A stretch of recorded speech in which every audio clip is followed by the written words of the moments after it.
നമുക്ക് നോക്കാം UDF അവിടെ എത്ര സാധ്യതയുണ്ട് എന്നുള്ളത്. ഞാൻ നേരത്തെ സൂചിപ്പിച്ച ആദ്യത്തെ ഘടകം തന്നെ UDF അനുകൂലമായിട്ടുള്ളൊരു ഘടകമാണ്.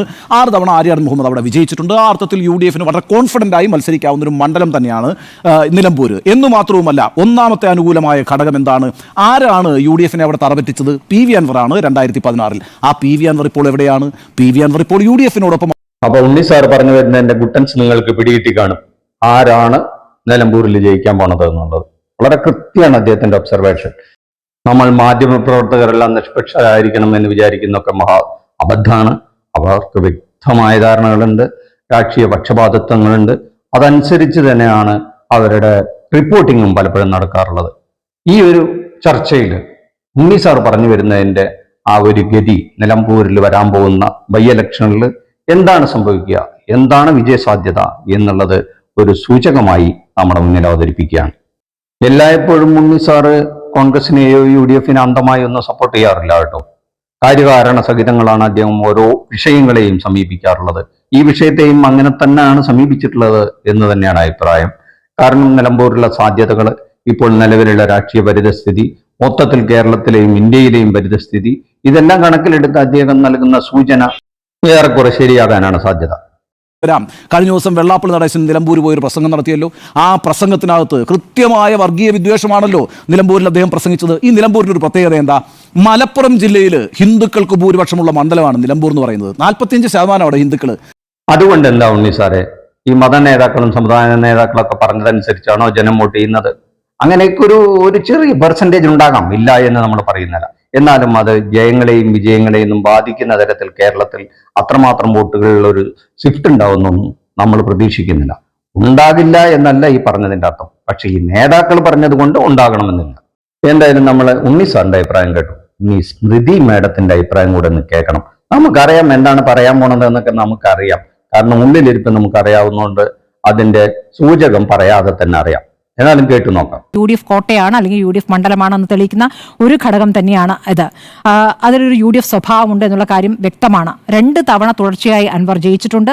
അവസാന തവണ ഭൂരിപക്ഷം വളരെ ഗണ്യമായി കുറഞ്ഞു എന്നുള്ളത് ഒരു പ്രധാനപ്പെട്ട ഘടകം തന്നെയാണ്.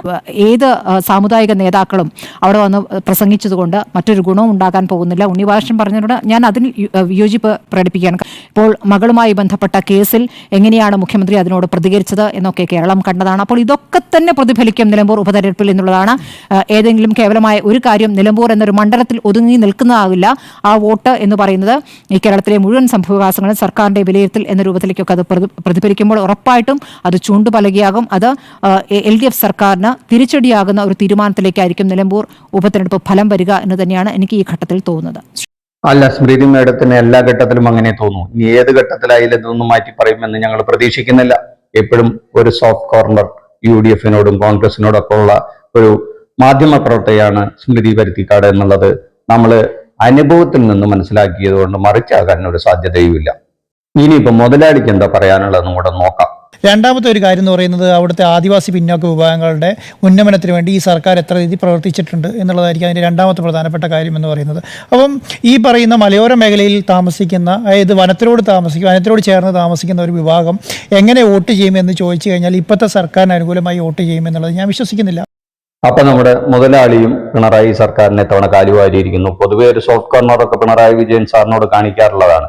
എന്താണ് അതിന്റെ ഉള്ളിലിരിപ്പ് എന്ന് മനസ്സിലാവണ്ടേ? ഈ വയനാട്ടിലെ ദുരന്തമൊക്കെ കഴിഞ്ഞതിന് ശേഷം എന്തെങ്കിലും നടക്കാതെ പോയതാണോ, ഇനി മറ്റെന്തെങ്കിലും വിഷയങ്ങളുണ്ടോ, അതോ ഈ മലയോര കർഷകരും വനവും ഒക്കെ ചേർന്ന ചില സംഭവങ്ങളാണോ അദ്ദേഹത്തിനെ ഈ നിലയിലേക്ക് എത്തിച്ചത് എന്ന് നമുക്ക് പറയാനറിയില്ല. അതെന്തെങ്കിലും ആവട്ടെ. ഇനി നമുക്ക് മറ്റൊരു മേടുണ്ടല്ലോ. എന്തായാലും അവിടെ BJP വിജയിക്കുമെന്നൊന്നും പറയാൻ പറ്റില്ലെങ്കിലും നമുക്ക് ഉള്ളിലിരിപ്പ് എന്താണെന്നൊന്ന് മനസ്സിലാക്കിയിട്ട് വരാം.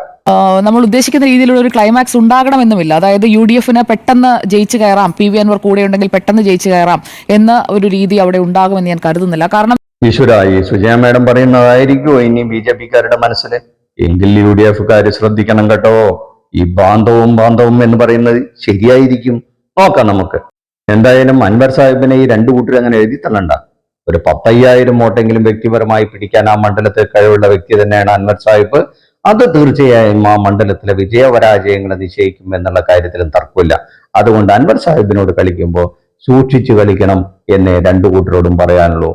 നന്ദി, നമസ്കാരം. ഈ വീഡിയോ ഇഷ്ടപ്പെട്ടെങ്കിൽ ലൈക്ക് ചെയ്യുക, ഷെയർ ചെയ്യുക. ഈ ചാനൽ ആദ്യമായാണ് കാണുന്നതെങ്കിൽ ഒന്ന് സബ്സ്ക്രൈബ് ചെയ്ത് ബെല്ലൈക്കൺ ഒന്ന് എനാബിൾ ചെയ്ത് വെക്കുക. Thank you.